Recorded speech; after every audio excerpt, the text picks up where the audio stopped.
去廣州融創滑雪嘅其中一個好處呢，就係飲食方面真係冇得輸啊！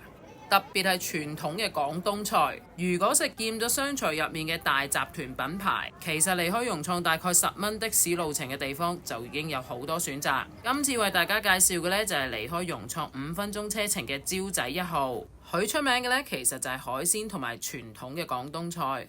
咁其實你可以見到佢一入門口呢，就有一堆魚缸啊咁樣俾你揀。呢間餐廳嘅好處就係佢真係幾大，佢嘅後花園裏面有小橋流水、亭台樓閣，係睇得出佢有努力去裝修呢間餐廳嘅。